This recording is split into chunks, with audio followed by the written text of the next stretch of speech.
Bonjour et bienvenue à cette émission spéciale dans le cadre des Journées de la culture partout à travers le Québec. Aujourd'hui à l'émission, une émission vraiment spéciale puisqu'on tombe dans l'univers de cette charmante comédienne Michèle Deslauriers. Qui est là? Bonjour Michèle Deslauriers. Bonjour, ça me fait énormément plaisir d'être ici. Quel bonheur de vous rencontrer. Merci, c'est la même chose pour moi. C'est un pan d'histoire que vous représentez depuis toutes ces années que vous collaborez à ces émissions de télé, production théâtrale, radio, mise en scène et quoi encore. Tellement de choses, tellement de cordes à votre arc. Je suis un petit peu une touche-à-tout de tout. J'aime ça, fureter. Quand on me propose des choses, bien, pourquoi pas, j'essaye. Et puis, des fois, ça marche très bien, des fois moins bien. C'est pas grave, on continue. Puis, c'est des belles expériences, vraiment. Et si on retournait un petit peu vers la Michèle toute petite, l'enfance de Michèle Deslauriers, le climat familial qui était là, qu'est-ce qui régnait chez vous? Est-ce que vous étiez d'avoir plusieurs enfants? On était 5. Bien, on est toujours 5, en fait. J'ai un frère, puis 3 sœurs. Alors, c'était une famille, je vais faire un rewind, c'est loin. Alors, c'était une famille très joyeuse. Je suis née à Annecy, mais on est déménagé à Pont-Vieux quand j'avais à peu près 4 ans. Bon, ma maman avait perdu son tennis, mais en tout cas, ça en est remis, là, parce qu'on avait un tennis avant, puis bon. Mais rendu à Pont-Vieux, c'était vraiment une famille qui... mon frère aimait la musique, le jazz. Oui. Mon frère plus vieux. Moi, j'étais la plus jeune. J'avais une sœur qui fait toujours de la peinture, qui a eu plusieurs enfants, dont j'ai été la gardienne pendant des années. Ma sœur Louise, ma sœur Françoise faisait du ballet, de la danse, du chant. Ma sœur Monique était très bonne à l'école, puis elle dessinait aussi. On dessinait toutes vraiment dans la famille. Puis on aimait tous les arts, puis tout ça. Ma mère était un clown en partant. Ah bon? Elle faisait des blagues tout le temps. Oui, jusqu'à son décès, c'était vraiment... même quand elle était... à une résidence, là, les gens disaient « Ah, c'est notre petit clown, votre maman. Elle est tellement joyeuse, elle fait rire tout le monde. » Puis maman disait « Bien, il ne faut pas être triste dans la vie. Il faut faire rire. Il faut rire tous les jours. » Maman, c'était ça. Elle disait ça. On peut pleurer tous les jours, mais on rit tous les jours. Oui. Mais elle était très sensible aussi, puis elle disait toujours qu'il se passait quelque chose. Elle se mettait à pleurer, puis elle disait « On est des braillards dans la famille! » Elle pleurait. Est-ce que c'était une façon pour vous, un exemple, en fin de compte, de ce que vous avez adopté dans votre propre vie? Cette façon de voir tout à fait. Oui. Puis, bon, quand il y a des choses qui nous touchent, moi aussi, les larmes, oui, donc ça part. Fait que je dis à nos filles, je dis comme votre grand-mère, on est toutes des broyardes. On se met à pleurer toute la gang. Ou à rire. Beaucoup aussi. Je pense que c'est important aussi, puis on a besoin de ça dans la vie, d'exprimer les émotions, les sentiments. Bien, pas jusqu'à en faire, pas se répandre, là, plus qu'il faut, mais je pense que c'est important aussi. Bien, quand on fait de la comédie, de la tragédie, c'est ça, dans le fond, être un acteur, c'est de passer du drame à la comédie. Là. On a les deux, comme les êtres humains ont ça en eux, c'est sûr.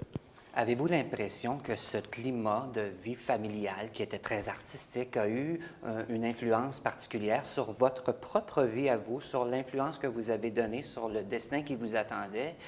Oh oui, ça c'est sûr, c'est certain. Pour moi, mes sœurs, mon frère, c'était mes idoles quand j'étais petite. Je les regardais, puis... je les trouvais, puis je les trouve encore magnifiques. Là. Faut dire, mon frère, à 80, il travaille encore. C'est tous des bûcheux, c'est tous des gens puis qui ont beaucoup d'humour. Puis, et j'étais fascinée par eux autres, vraiment. J'étais vraiment en admiration devant tout ce qu'ils faisaient. Puis ils m'apprenaient plein de choses. J'étais la plus petite, ils me traînaient partout. Ma sœur, elle me traînait à ses cours de ballet. J'étais assise, puis je les regardais. Puis j'aurais voulu faire de la danse, mais j'étais trop timide. J'étais une enfant très timide. Pas dans la famille, mais dès que je sortais du milieu familial, je sais pas, je pense que je m'imaginais des choses. Puis quand c'était pas comme je l'avais imaginé, ça me... Comme l'école, j'avais imaginé ça, mais mes grandes sœurs disaient « Ah, ça va être le fun, l'école! » J'arrive à l'école en première année, puis là, tu as le professeur qui claque ses doigts sur un enfant parce qu'il n'est pas capable de répondre à sa question. Puis il y avait des petites veines qui sortaient, le petit gars, puis il était terrorisé. Puis je me disais « Mais elle est bien stupide, elle comprend pas qu'il comprend pas, là! » Alors, à partir de ce moment-là, je vais... Bon, moi, je veux pas aller à l'école, j'aime pas ça. Fait que je disais à ma mère, bien, à l'école, elle dit, t'aimes ça l'école? Bien, j'ai hâte à la première récréation, après ça, j'ai hâte au midi, après ça, l'autre récréation, après ça, j'ai hâte de rentrer chez nous. Mais l'école était sévère à ce moment-là, il faut dire. Ça a bien, bien changé aujourd'hui. On est plus ludique à l'école, on apprend, mais on tape plus avec des règles et des doigts des enfants, puis tu comprends Oui, pas. effectivement. Tu sais.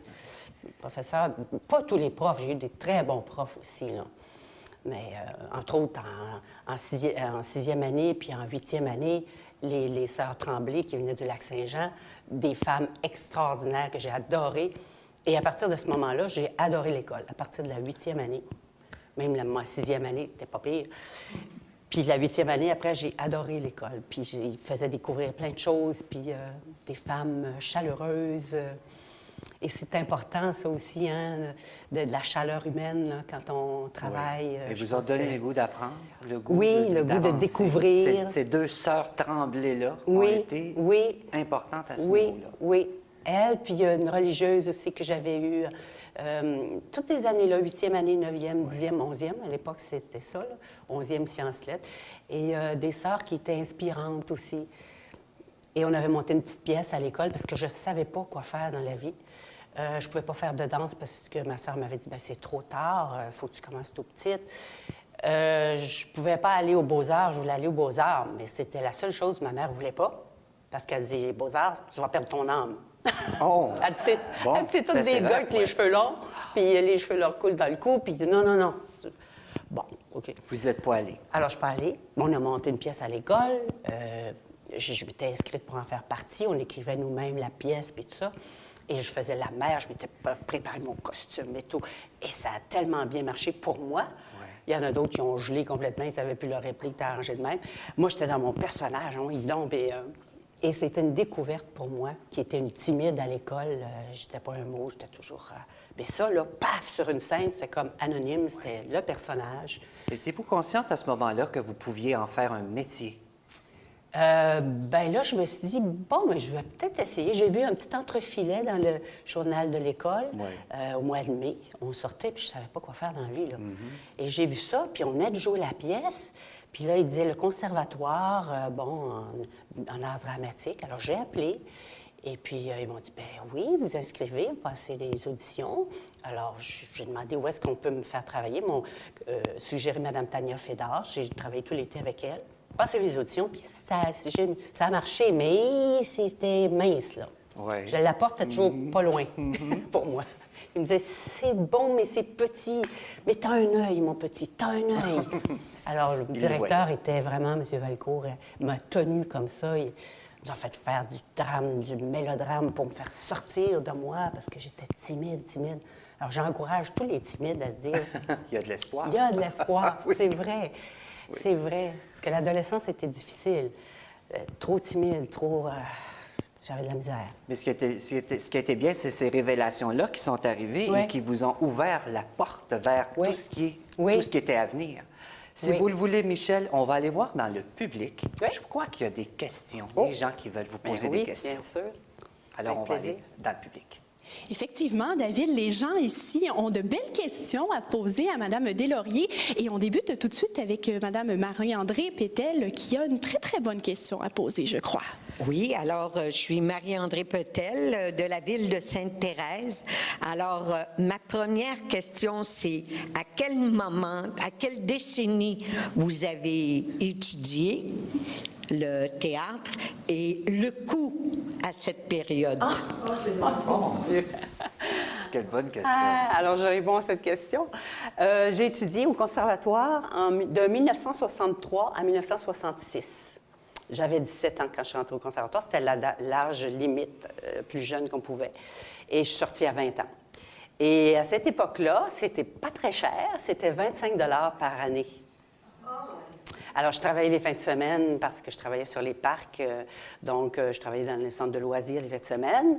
Je me faisais des sous. L'été, je travaillais sur les parcs avec tous les enfants, tout ça. Alors, je ramassais mes sous. Puis, j'ai payé mon conservatoire 25 $ par année, mes billets d'autobus, etc. Ça allait bien. Parce que c'était public. Je veux dire, c'était une école, le conservatoire, évidemment, là. Alors que l'École nationale, c'était très cher. Puis ça, j'aurais pas pu me permettre ça. Je pense que c'était 400 ou 600 $ par année. Il y en a qui le faisaient, qui allaient travailler le matin dans la cafétéria à 6 h le matin, tout ça, mais non. Moi, puis j'aimais beaucoup le conservatoire. J'ai passé l'audition là, on m'a accepté. Fait que Pourquoi pas? Oui. Merci beaucoup, Mme Pétel. C'est une excellente question. Maintenant, je me tournerai vers le jeune Anthony de Rosemère qui a une très bonne question pour vous, je vous dirais. Alors, Anthony, quelle est ta question? Je m'appelle Anthony de Rosemère. La 8e année, c'est quoi? C'est une bonne question, ça, pour vous, je pense. La 8e année, c'est quoi? Oui. Quand on est à l'école, tu veux dire? Oui. La 8e année, c'était parce qu'à cette époque-là, c'était ça. Il y avait la 1, 2, 3, 4, 5, 6, 7. Alors, en 8e année, j'avais 14 ans. Et on passait de... Parce que jusqu'à la 7e année, ils nous demandaient de retenir les choses par cœur. Il y avait beaucoup, beaucoup de par cœur. Bon, on c'est un petit peu perroquet, là, il fallait se souvenir. Puis moi, je n'avais pas de mémoire extraordinaire. Et en 8e année, ils nous ont dit, bon, bien là, c'est fini le par cœur, là. Là, on l'explique dans nos mots. Quand on comprend quelque chose, par exemple, on avait étudié l'oreille, et puis là, ben, il y a tous les termes dans l'oreille, l'étrier, en tout cas, toute la définition de l'oreille. Et là, j'avais pu l'expliquer dans mes mots, pas comme dans le livre où c'était tout, tu sais, il fallait pas que tu manques des mots, là. Fait que la 8e année, c'était plus comme on était autonome. On réfléchissait, puis on donnait nos idées. On travaillait beaucoup aussi, mais c'est ça. Pour moi, c'était ça la grosse différence avec l'école quand on était plus petit, plus jeune. C'est sûr. Je ne sais pas si ça... Est-ce que ça t'éclaire un petit peu? Ça te donne une idée de ce que c'était plus? Peut-être qu'aujourd'hui, on demande aux enfants d'expliquer très jeunes, dans leurs mots, les choses. Je pense, n'est-ce pas? Madame, que vous avez été professeure, vous savez ça. Mais à mon époque, on demandait, par exemple, on avait le catéchisme, il fallait dire exactement les mêmes mots que dans le livre. Et ça, je trouvais ça toujours bien difficile, moi. Alors, merci beaucoup, Anthony. C'était une excellente question. Pour te donner une idée, là, ça ressemble un peu au début du secondaire maintenant, une 8e année. Donc, c'était le temps qu'on avait pour les premières questions, mais on a beaucoup d'autres questions à venir, mais je vais redonner la parole à David, finalement, qui va nous parler des moments forts de Mme Deslauriers. Merci beaucoup, Roxane, pour les belles questions. Merci beaucoup, Anthony. C'était très pertinent, la question sur l'école. Oui. Parce que forcément, les années d'école, on devient nostalgique un peu quand on parle de l'école. Oui. Parce que vous aviez une partie de cette enfance où le scolaire était moins évident. Puis à un moment donné, on sent que tout s'ouvre, la vie s'ouvre. Et j'ai l'impression, Michel Deslauriers, que vous avez eu de la formation jusqu'à maintenant. Là, vous n'avez jamais arrêté d'apprendre parce que vous avez toujours fait des formations dans toutes sortes de domaines. Oui, dans toutes sortes de domaines. Milieu. Oui, tout à fait. Autant le chant, la claquette, nommez-les. C'est assez incroyable de voir le profil de formation que vous avez suivi. Ça n'a jamais cessé. Non, ça n'a jamais cessé. J'ai même fait du mime à un moment donné, parce que quand j'ai fini le conservatoire, j'ai demandé des bourses que j'avais obtenues. Puis j'étais allée en Europe. J'ai passé 2 ans à Paris. J'ai fait une école de mime chez Jacques Lecoq pendant 1 an et demi, puis un stage aussi à l'université. Puis c'était l'effervescence aussi. C'était les années où il y avait vraiment beaucoup de choses. On commençait le théâtre de rue. Alors, j'avais fait du théâtre même... à Venise, sur la place Saint-Marc, on avait monté un petit numéro avec mon copain de l'époque. Puis, tu sais, c'était plein d'expériences de jeunes aussi, comme tous les jeunes font. Quand je suis revenue, bien, on a fait une troupe à un moment donné. On écrivait des spectacles. Alors, c'était effervescent. Je comprends. Ouais. Cette formation-là vous a amené à faire le métier que vous faites. Donc, c'était des perfectionnements. Souvent, quand on parle de claquettes, par exemple, c'est pas tout le monde qui le danse ou qui danse ça. Bien, ça, c'était ma revanche un peu, parce que j'aurais aimé ça être danseuse. Puis, bon, ça n'a pas donné. Je me suis prise pas assez tôt. Mais quand j'avais à peu près 22, 23 ans, j'ai commencé à prendre des cours, ballet jazz. Je faisais du folklore un peu quand j'étais adolescente. Mais là, j'ai commencé à faire de la claquette aussi, parce que j'aimais ça, les rythmes et tout ça, là, de parler avec ses pieds. Puis c'est tellement loin, les pieds. Hein? Je disais toujours, les pieds, c'est grands oubliés, parce qu'ils sont au bout du corps, puis on s'en occupe pas. Puis c'est ça qui nous tient, c'est juste 2 petites affaires comme ça qui nous tiennent debout, tu sais. Et là, j'étais fascinée de voir comme des pieds peuvent devenir agiles et qu'on peut développer ça. Il y a des gens qui sont handicapés puis qui peinturent, qui font des toiles avec leurs pieds, qui développent ça comme des mains. Alors, de faire de la claquette, je trouvais ça le fun. Puis c'est très joyeux. Ça me rappelait aussi, adolescente, je regardais toutes les comédies musicales, les films américains, tout ça que j'adorais. Puis je me disais, pourquoi les gens, quand ils attendent l'autobus sur la rue, se mettent pas à chanter et à danser? J'attends l'autobus. Et vous n'étiez pas le genre à regarder la parade passer. Vous avez rapidement pris part à la parade, Oui. que ce soit au théâtre, que ce soit à la télévision.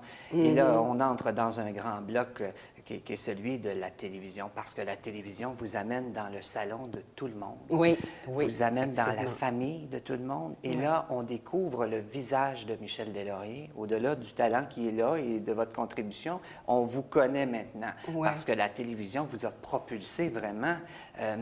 On a l'impression que vous avez débuté beaucoup dans la vague des émissions jeunesse Oui, de effectivement. Radio-Canada. Tout On à pense fait. par exemple à l'émission Pop Citrouille, Oui. qui a été très, très, très populaire. Que j'ai fait pendant 7 ans qu'on a fait Pop Citrouille. Et avez-vous eu l'impression d'avoir fait de l'histoire avec le recul aujourd'hui quand on regarde? Parce que ces émissions-là ont été très, très importantes. Oui, Pop Citrouille, Passe-Partout, je faisais la voix de Tibrin. C'est toutes des émissions, bien, c'est l'enfance. Et comme moi, mon enfance, c'était la boîte à surprises avec Kémia Rochevskaya, avec Pierre Thériault, avec qui j'ai travaillé plus tard. J'étais bien impressionnée parce que pour moi, c'était tous des souvenirs des personnages de la boîte, puis que je regardais, j'avais dessiné les personnages, j'avais envoyé mes dessins. Et M. Surprise avait mis mon dessin sur le mur. J'étais contente, j'étais tout petite, puis je voyais mon dessin à la télé. Et j'étais consciente de ça quand on a fait des émissions pour enfants. J'ai fait Coco Soleil. Ça, c'était la première émission que j'ai faite, une marionnette avec un piment qui parlait comme ça. Puis on manipulait aussi. J'ai fait de la manipulation de marionnettes aussi. Et puis, ça touche beaucoup les gens parce que c'est l'enfance. Puis notre enfance, tout ce qui touche à l'enfance, on est comme... c'est gravé en nous. Et il y a beaucoup de gens qui me parlent justement de toutes ces émissions-là que j'ai faites. Puis ça, c'est toujours bien touchant pour moi, parce qu'on replonge là-dedans. Et quand on fait des émissions pour enfants, j'ai fait les cornemuses aussi, où je faisais une des perroquettes. Et quand on fait ces émissions-là, les comédiens, on retombe en enfance aussi. Là. On s'amuse, mais vraiment beaucoup. Et c'est vrai. Les caméramans s'amusent, tout le monde s'amuse. Tout le monde regarde ça avec un visage joyeux. Parce que ces personnages-là, c'est pas dû à tout le monde de pouvoir travailler avec ces personnages qu'on a tant admirés étant jeune, parce qu'on a l'impression que ce sont c'est pratiquement des intouchables. Quand on pense à M. Surprise, là, de cette boîte qui a marqué les enfants de votre génération à vous, et quand on va vers la mienne, où on tombe dans les Passe-Partout et Tibrin, il y avait un autre personnage aussi dans Passe-Partout dont vous étiez la voix. Oui, la première année... J'étais enceinte de ma fille Caroline. Oui. Et on m'a offert de faire ce personnage-là qui s'appelait Zigzag. C'était un personnage dessiné avec toutes sortes de morceaux d'animaux et qui cherchait son papa et sa maman. Alors, il rencontrait les familles de moutons. Donc, je faisais les voix de toute la maman mouton, le papa mouton, le petit bébé mouton. Et le zigzag, zigzag, ma maman, moi. Puis c'était jamais ça. Il disait, non, moi, je suis une moutonne. Ta maman n'est pas ici. Fait que là, il cherchait sa maman. Et à la fin de, je pense qu'on en a fait, je ne sais pas combien, une vingtaine, on ne savait plus à un moment donné les voix. Là, je me disais, oh my God, quelle voix je vais faire, là? La voix du bœuf, la voix de... Puis à un moment donné, on était, je pense que c'était sur les ânes, puis il dit, bon, tu vas me faire une voix d'âne, le moment âne, puis je commence à faire la voix, il dit, non, un âne, ça parle pas comme ça, un âne, ça parle... Oh, là, on a Dieu. éclaté de rire, parce qu'on a dit, ben voyons. Oui. Je cherchais les voix d'âne, la voix du mouton, la voix du bœuf, la vache. Mais c'est incroyable de voir le parcours télévisuel, parce que là, on est dans un domaine plus ludique où on touche l'enfance, l'adolescence aussi. Oui. Et on se rend beaucoup plus tard dans des émissions à sketch comme Samedi de rire, qui ont été immensément populaires. Et ça prenait une certaine polyvalence de votre part pour travailler dans toutes ces sphères artistiques. Parce que on ne parle pas de théâtre, mais vous en avez fait énormément aussi. Oui, j'ai fait beaucoup de théâtre d'été. J'ai compté les années. À un moment donné, j'étais rendue à 26. Là, j'ai dit, bon, je vais arrêter. Bien, tu sais, c'était amusant aussi, là, mais c'est du travail, tu sais, c'est ça. On travaille l'été. J'avais mes enfants, puis tout ça. Mais oui, j'ai toujours travaillé beaucoup. Puis, bien, les émissions comme Samedi de rire, Rire à bien, des émissions à sketch, il y en a moins aujourd'hui, quoique ça revient un petit peu, là. Mais en tout cas, c'est une période où il y avait beaucoup ça. Puis c'est toutes sortes de personnages aussi qu'on retrouve dans la société, tout ça. C'est pas juste des... Il y avait des imitations aussi, mais il y avait aussi des personnages qu'on retrouve dans la société. C'était très drôle à faire, très amusant, très ludique. Puis c'est un peu pour moi comme la continuité des émissions pour enfants, d'une certaine façon. C'est des émissions pour les grands, mais qui sont drôles, qui sont amusantes, comme on s'amuse quand on est petit. Vous nous avez divertis beaucoup oui, à travers ces émissions-là. Oui, c'est ça. Et sans compter les multiples imitations. Oui, dont vous êtes ça, j'en ai capable, fait beaucoup. mais tellement de personnages. Et paraît qu'il y a même un broyeur dévié.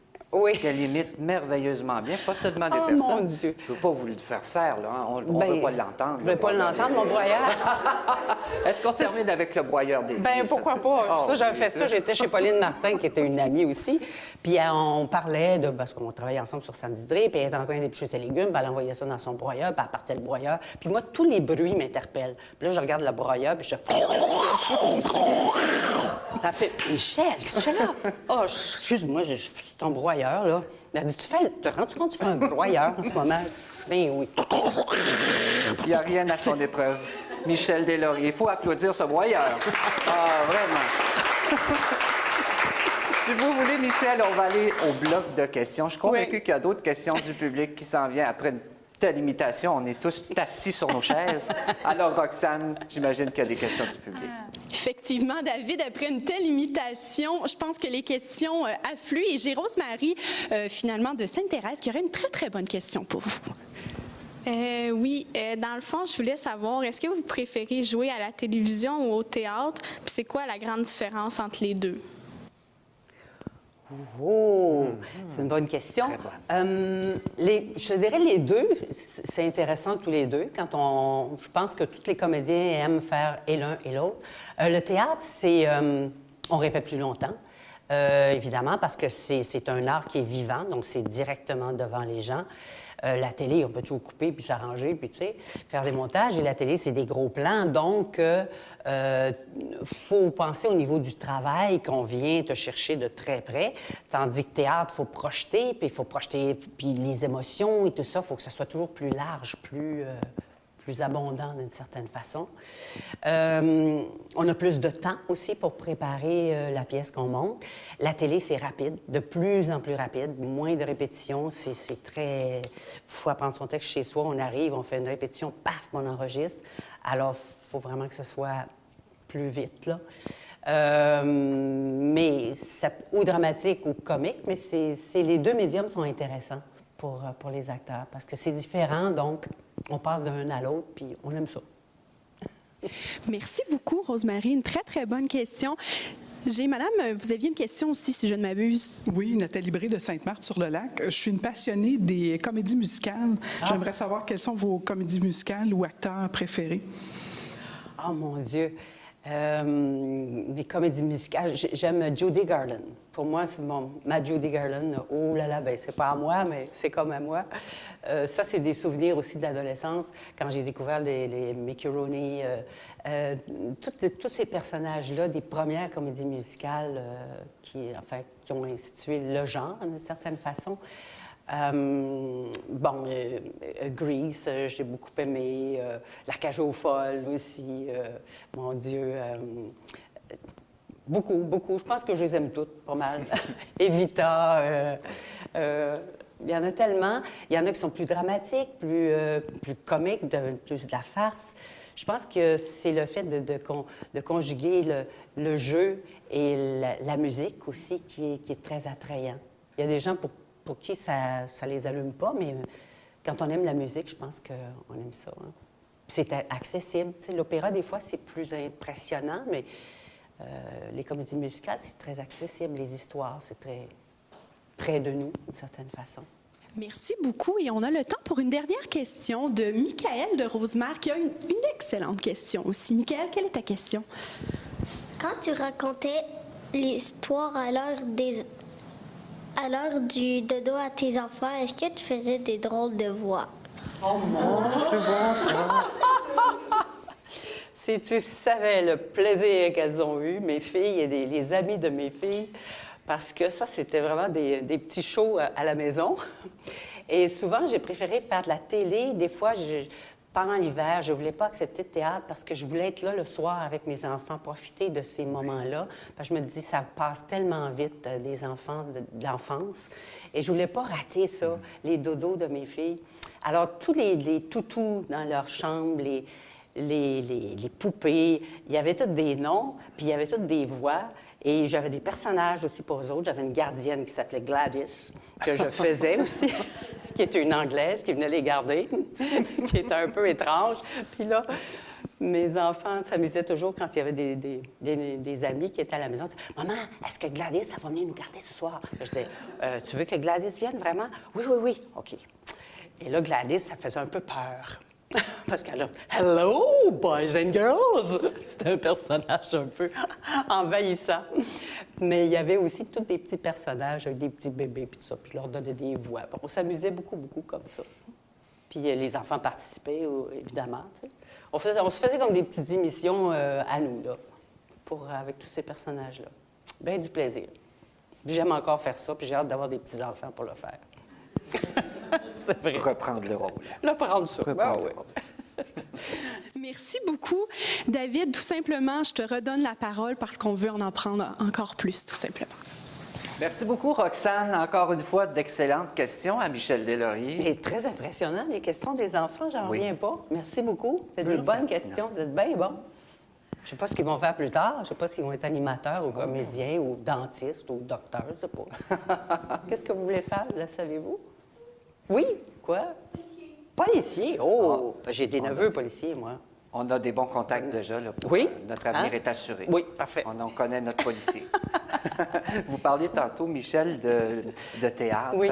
Vous disiez que c'est court, la vie d'une pièce de théâtre, au Québec particulièrement. Oui. Est-ce que c'est pas une frustration pour un comédien que d'apprendre, parce qu'on sait la somme de travail que vous devez faire, autant en mise en scène, autant les acteurs, Oui. en apprentissage, mémorisation de textes, des répétitions, pour le si peu... La période si courte de diffusion d'une pièce. Oui, c'est vrai que versus la télé. c'est pas long. Je veux dire, on joue souvent 3 semaines, 1 mois, puis après, on passe à autre chose parce que, bon, le Québec, c'est petit. En France, des fois, ils jouent une pièce. Mon Dieu, des fois, ça peut faire 20 ans, là. Ouais. Il y a des pièces du UNESCO, ça fait 20 ans qu'ils jouent. C'est pas les mêmes acteurs. Ça Ouais. change de... On renouvelle. Oui, de comédien. Mais ici, on ne peut pas se permettre ça. Il n'y a pas assez de public pour ça. Mais ça permet, par exemple, une bonne chose, de la variété. C'est qu'on peut passer aussi, on peut faire plusieurs personnages parce qu'on joue une pièce, puis on en joue une autre avec un autre personnage. Alors, on a ça comme compensation d'une certaine façon. Et c'est sûr que c'est différent de la télé où il y a un personnage qui peut être là pendant des années, finalement, dans une série ou... Et nous accompagner, même en rediffusion, sur plusieurs années. Ben voilà, ben oui, Donc, ben oui. c'est Tandis toujours, que le théâtre, c'est éphémère. Comme disait Robert Gravel, ça s'en va dans l'univers. C'est quelque part dans l'univers. C'est vrai. Ah ouais. C'est vrai. Et ça ne décourage pas les acteurs de jouer parce que c'est la passion. Oui, La oui. passion d'être sur les planches, la passion de vivre C'est ça. de son métier. Oui. Puis moi, je travaille avec une compagnie qui est la Comédie humaine. Et avec cette compagnie-là, ben, on a la chance de jouer beaucoup.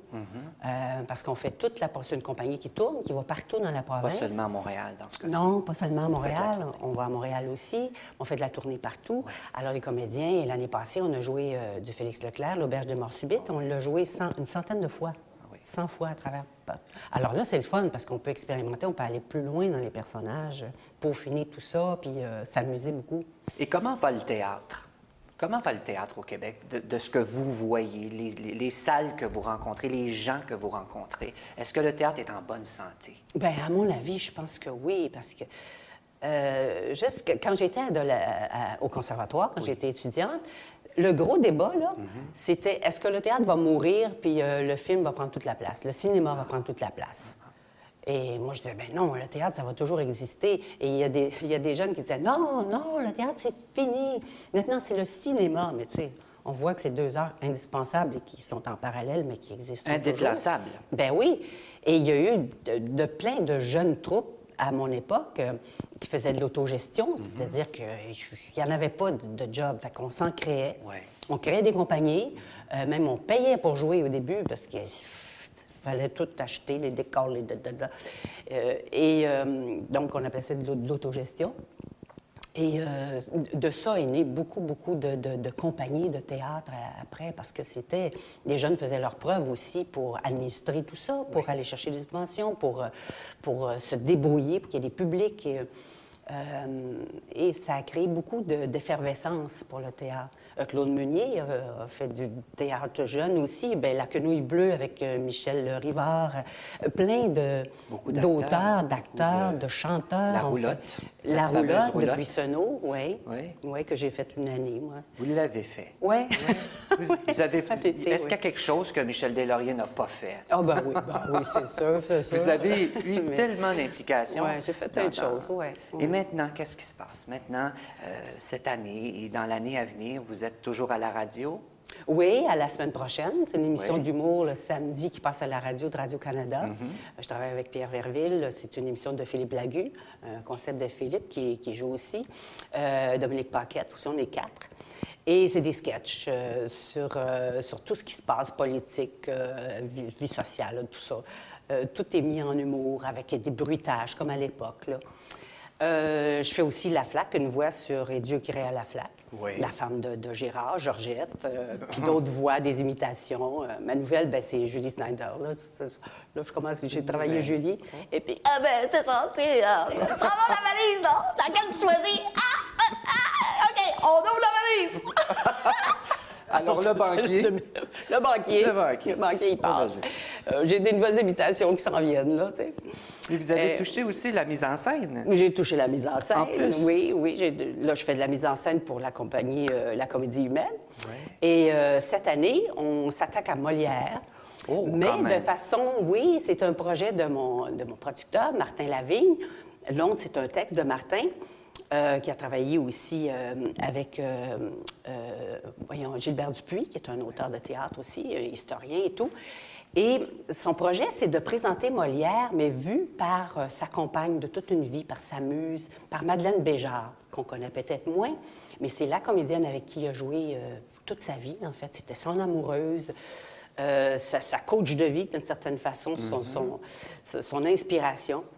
Et voilà, on présente Molière, puis c'est Madeleine Béjart qui nous raconte Molière, à partir du moment où elle l'a connu jusqu'à sa mort à elle, où ils étaient en train de jouer Scapin.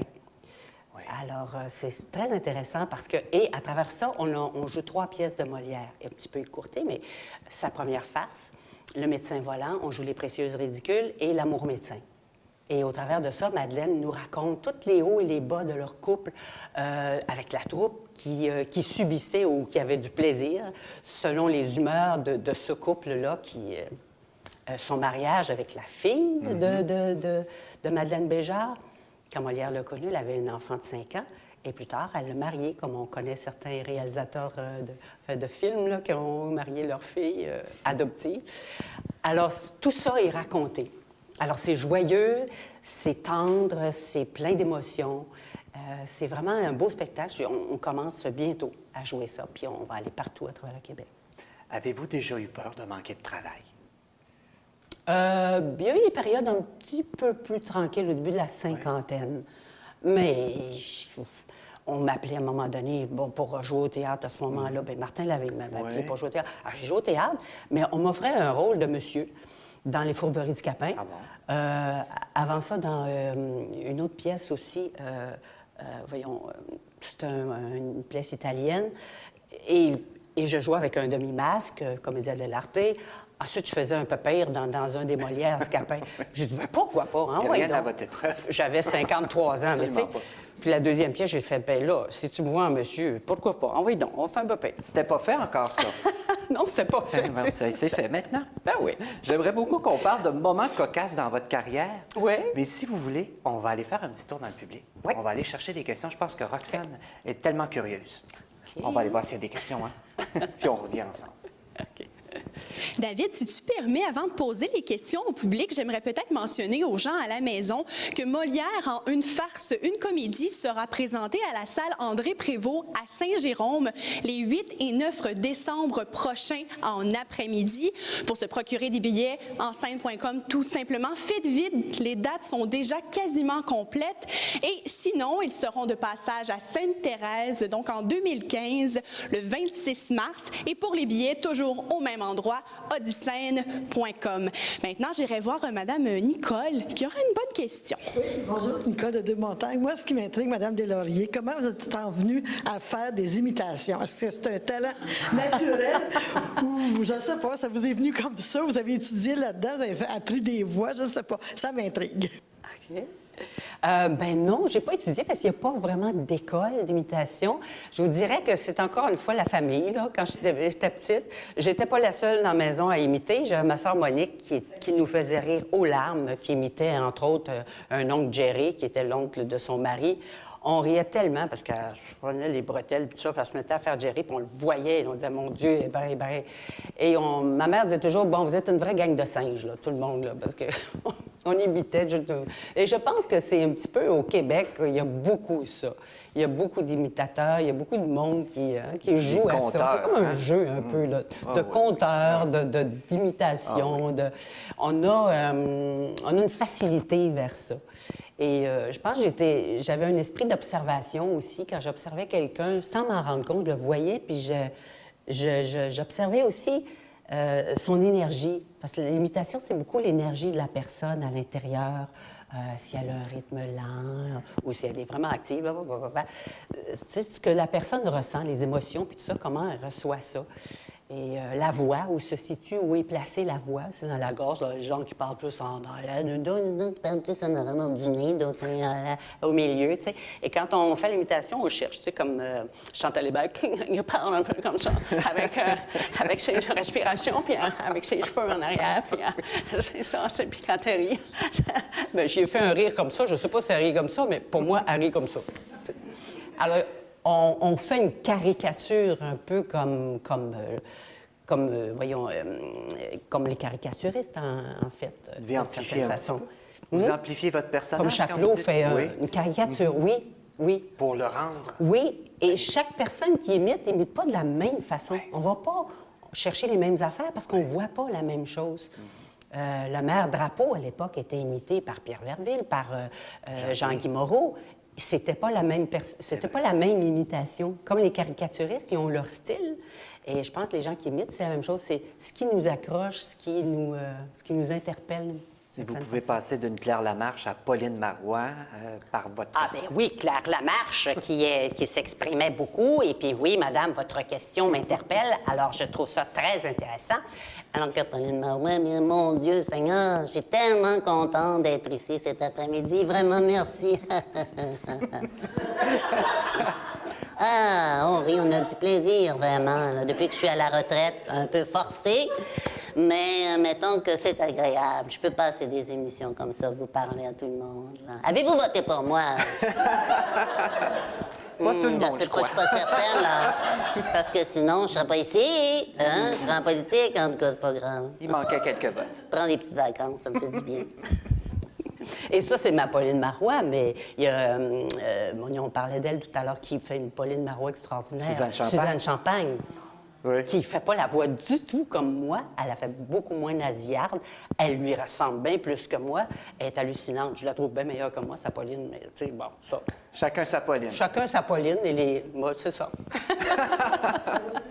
Merci beaucoup, Nicole. Alors, Natacha, bonne question.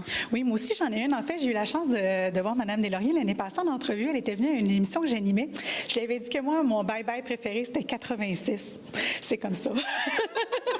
Et de tous les personnages que vous avez eu la chance d'imiter, les personnes connues, qui était votre préféré ou celui avec qui vous avez eu le plus de facilité à trouver justement la voix, l'intonation? Ben, c'est peut-être Mme Bombardier que j'ai accroché tout de suite.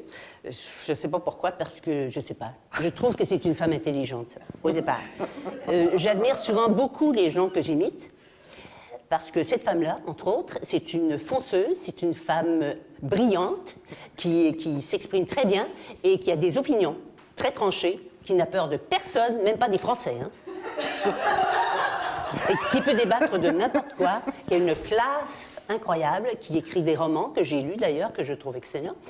Et c'est ça, je suis béate d'admiration devant Mme Bombardier. Ça me fait un plaisir toujours de faire un peu d'imitation de madame. Oh, bravo, Mme Bombardier! Natacha, merci infiniment. Le temps passe tellement vite. C'était le temps qu'on avait pour ces questions en lien avec le dernier bloc. Et là, je vais relancer David parce qu'il ne reste qu'un seul bloc. Il me semble beaucoup de choses encore à dire. Oui. Merci beaucoup, Roxane. Encore une fois, de très, très bonnes questions. Venant du public, on dirait que ça a un caractère toujours particulier. Parce que ce sont ces gens-là qui vous font vivre. Absolument. Ce sont ces gens-là qui oui. écoutent les émissions, qui vont au théâtre, Oui. qui vous écoutent à la radio. Oui. Ça représente quoi pour vous dans votre vie? Bien, pour moi, c'était très important. Puis je trouve ça toujours important aussi. Je sais pas, moi, je fais mon épicerie, puis il y a souvent des dames qui viennent me voir, puis qui passent leurs commentaires, puis qui disent « Ah... » Tu sais, des gens, des fois, ils vivent des choses difficiles aussi. Puis comme j'ai fait beaucoup de choses d'humour, ils disent « Ah, Madame Deslauriers, ça fait tellement de bien, là. Vous nous faites rire, puis c'est tellement le fun. » Puis tu sais, on a nos propres aussi problèmes souvent. Puis ça m'est arrivé une fois, j'étais comme en larmes à l'épicerie, puis la madame arrive, puis elle me dit ça. « Oh, vous m'avez tellement fait rire. » Je dis « Ah, ben merci, madame. » Mais ça m'a fait du bien à moi. Oui, c'est un échange avec le public. On échange toujours au théâtre, c'est la même chose. Puis la télé, bien, on n'a pas la réaction tout de suite. On l'a quand on rencontre les gens, puis c'est bien important aussi. Pour beaucoup d'acteurs, la majorité des acteurs, on aime les commentaires, on aime être proche des gens, on aime échanger avec eux, savoir ce qu'ils en pensent. C'est ça. Parce que la télé en public, avec public, je dirais plutôt. Samedi de rire était au Spectrum, si je m'abuse, au Spectrum de Montréal. Donc vous aviez une réaction immédiate, comme aujourd'hui. Les gens sont là, vous sentez la magie qui opère. Quand vous arrivez sur un plateau beaucoup plus froid, où il n'y a pas de public, est-ce que c'est une grande différence pour vous dans votre jeu ou dans la façon de jouer? Oui, c'est sûr. Samedi de rire, il y avait un stress là, chaque fois, là, une espèce de fébrilité. On allait souper, puis Normand Brathwaite, qui est un être très, très sensible, il allait vomir dans les toilettes à chaque fois. Puis il revenait, puis il faisait « Bon, c'est pas grave, j'ai plus de souper, mais c'est pas grave. » Mais il était très actif quand ça partait. Là, tout le monde, ils vont. Et souvent, les sketchs étaient transformés à la dernière minute. On changeait des lignes, ça. Puis le public, on avait la réponse tout de suite. Mais avec Yvon Deschamps, c'était tellement extraordinaire parce qu'Yvon est un maître d'humour. Alors, il manœuvrait avec tout ça, le choix des textes et toute la troupe avec Pauline, qui est tellement extraordinaire, Normand Chouinard. C'était une belle équipe. C'était une belle gang, ça. Ah oui, on avait beaucoup de plaisir. Mais ça se ressentait beaucoup, je vous dirais, dans notre salon, quand on vous écoutait, cette dynamique-là que vous aviez ensemble. Oui, puis ils allaient chercher le public aussi. Il y a eu un ajustement au début, parce qu'on jouait un petit peu trop au théâtre au début, puis on a réduit ça caméra, évidemment, mais public. Mais l'ajustement s'est fait rapidement. Puis avec les gens aussi, on avait des habitués. Une madame, elle a fait toutes les émissions. Oh mon Dieu! On l'avait fêté à un moment donné, à la fin. C'était un peu comme Gilles Latulippe rappelait qu'il y avait des bancs dans sa salle au Théâtre des Variétés où il y avait des fidèles et c'était le siège attitré à Madame Chose. Oui. C'était son exactement. siège à elle. Oui. Donc, vous aviez ce public-là comme ça aussi fidèle à Oui. Puis là, la semaine prochaine, c'est la même chose. On enregistre devant les gens le jeudi soir. Oui. Et il y a un groupe de personnes, la table juste là, et ils sont là depuis le début. Ils sont là tout le temps, ils réservent leur place. Puis c'est une façon de participer pour eux avec nous. Ils sont comme avec nous, d'une certaine façon. Et aujourd'hui, Michel Deslauriers, on se rencontre dans le cadre des Journées de la culture. Oui. Je suis content qu'on se rencontre dans ce sujet-là parce que la culture, on en parle, on la questionne. Les gouvernements la remettent souvent en question parce que dès qu'on doit faire des coupures comme gouvernement, malheureusement, c'est souvent là qu'on retrouve des coupures au niveau de la culture. Comment va la culture au Québec? Bien, des fois, le mot culture, ça fait un petit peu peur. Les gens disent, la culture, c'est le théâtre, qui coûte cher, je sais pas moi, des salles d'exposition, les musées. Mais la culture, c'est tout le monde. La culture, c'est l'expression de soi, d'une certaine façon. Et l'expression de soi, ça va dans toutes les catégories, là, que ce soit le chant, le théâtre, la peinture, la danse, tout. De faire des objets. Dans notre travail, on peut retrouver la culture aussi, parce que l'invention, quand on invente des choses, pour moi, ça fait partie de la culture aussi. Les gens d'affaires là, qui font des inventions, ou qui partent des compagnies puis qui inventent, c'est culturel, ça. C'est des idées. C'est comment on organise sa vie, d'une certaine façon. Comment on ventile un peu ses émotions. La culture sert à ça. On vit un drame, on vit un grand bonheur, on peut l'exprimer dans une chanson, mais si on n'écrit pas des chansons, on peut en chantant nous-mêmes ou juste en écrivant un mot à quelqu'un. C'est ça pour moi la culture, c'est de s'exprimer. Et tout le monde s'exprime, tout le monde a besoin de s'exprimer. Même si quelqu'un fait du tricot, pour moi, il y a une partie culturelle parce qu'on crée quelque chose, on y met de soi, on y met de la couleur, on y met de l'amour, on y met tout ça. C'est l'expression de soi pour moi. C'est ça la culture. Je pense qu'il faut comprendre les choses comme ça. Et ça se développe, oui, dans des compagnies de théâtre, oui, de la télé, des personnages qui nous ressemblent, qui vivent des choses comme nous, cinéma, tout, des toiles, c'est des jets de... Quand c'est moderne, l'expression des formes et tout ça, il y en a pour qui ça leur parle. Il y en a d'autres, il faut que ça soit figuratif, il faut qu'il y ait des... Mais tout ça, ça met du bonheur dans notre vie. C'est l'essence d'un peuple qui peut se traduire à Tout travers à fait. tout ça. Oui. Et ça s'exporte bien. Et oui, et ça s'échange aussi. Hein, les Japonais, c'est pas la même chose que nous. Voilà. Les gens qui sont plus loin, des fois, nous impressionnent plus parce que c'est exotique. Mais ces échanges c'est très enrichissant. Et avec la dynamisation des réseaux sociaux, l'Internet, on parlait tantôt de l'avenue du cinéma, ça va tuer le théâtre, et puis Dieu sait que c'est pas ce qui est arrivé, heureusement. L'Internet, c'est aussi une autre façon de voir les choses. Et la mondialisation, on apprend on peut discuter avec d'autres cultures, on parle de culture. On s'ouvre sur le monde, c'est quelque chose qui vous fait peur? C'est quelque chose qui vous est utile, l'Internet? C'est impressionnant. Moi, ça m'impressionnait. Puis toutes les technologies qui sont virtuelles, j'avais un petit peu de misère avec ça parce que le virtuel, ça me rentre un peu dedans. Tu sais, ils ont même fait du théâtre virtuel où l'acteur jouait avec des personnages qui étaient là, mais qui n'étaient pas là vraiment. Mais il ne faut pas que tu fasses un pas à gauche parce que là, tu n'es plus dans l'image. Mais je trouve ça très intéressant parce que c'est un développement nécessaire. On s'en va vers les technologies, vers tout ça, puis c'est un nouvel apport. Alors, je pense qu'il faut s'ouvrir à tout ça. Puis moi, j'étais un petit peu timide avec ça, mais je m'acclimate à ça.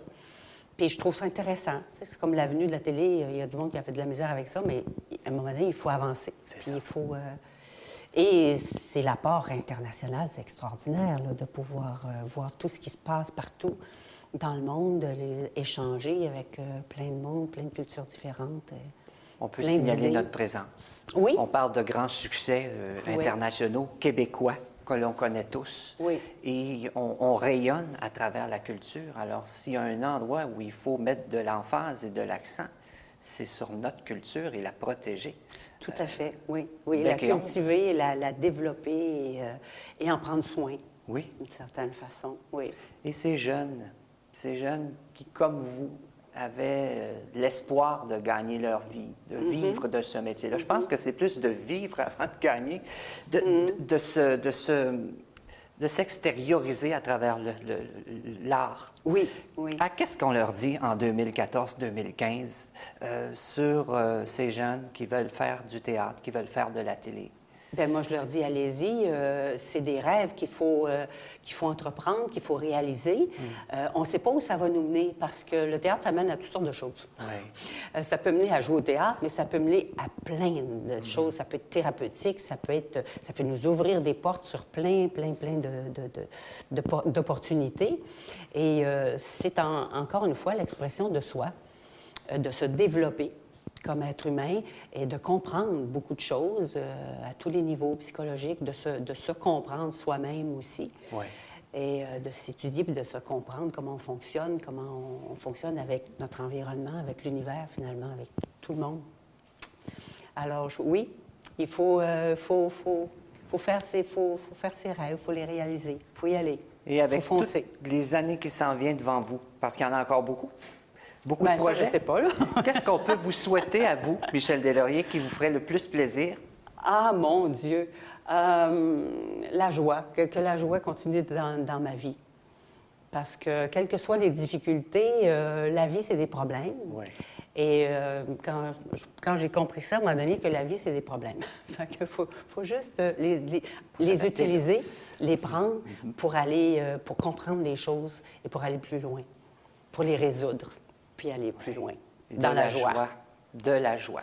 Oui. Et il y en a dans le public de la joie. Est-ce que ça oui. vous tente? On va aller faire un dernier petit tour dans le public. On va aller chercher des petits éléments de joie.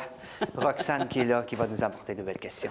Et oui, David, dans cet élan de joie, ça sent déjà la fin, malheureusement, mais il reste encore d'excellentes questions. Et je pense que derrière moi, la question est assez pertinente. Bonjour. Vous parliez tantôt que l'art, c'était thérapeutique. Vous avez aussi soulevé un autre point que vous aussi, des fois, vous aviez des problèmes, puis quand quelqu'un arrivait à vous puis vous félicitait, ça vous faisait du bien. Mais quand il y a une journée où ça va pas pour vous, puis vous avez à faire une entrevue comme ça, ou à jouer au théâtre, justement, ou à faire quelque chose en direct, même une entrevue, comment vous faites pour passer au-delà de ça? Est-ce que pour vous, à ce moment-là, c'est vraiment thérapeutique? Puis, parce que nous, on a toujours l'impression que les artistes sont toujours au-dessus de tout. Là. Vous pensez à la TV, vous êtes toujours de bonne humeur, tout ça. Mais ça se peut que des fois, vous ayez des problèmes et tout. Alors, comment vous faites pour pas qu'on s'aperçoive de ça, finalement?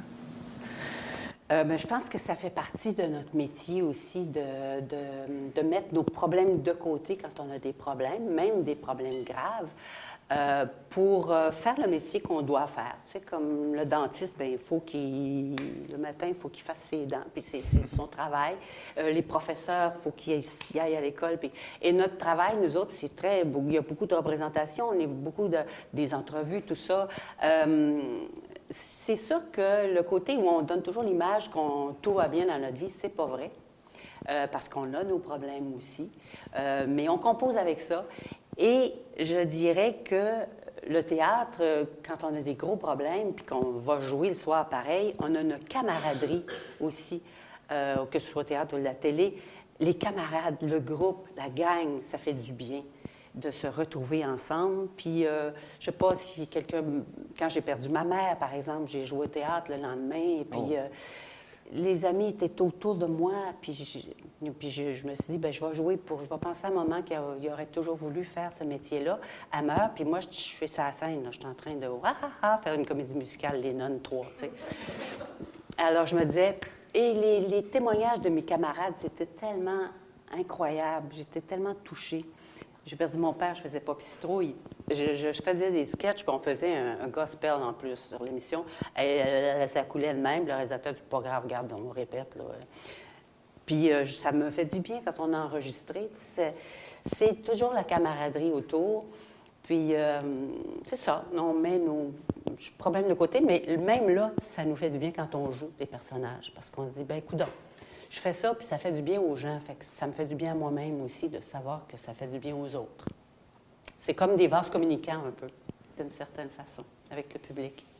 Nancy Gilbert de Rosemère, merci beaucoup pour cette question. Et j'aurais le temps de prendre une dernière question parmi vous. Je pense que, madame, ici, vous aviez quelque chose à dire. Oui. Bonjour. Aline de Rosemère. Je voulais juste demander, vous avez parlé souvent de votre mère. Je voulais savoir l'influence que votre père avait eue sur vous dans votre vie. Mon père était un homme impressionnant de discrétion, comme bien des papas québécois.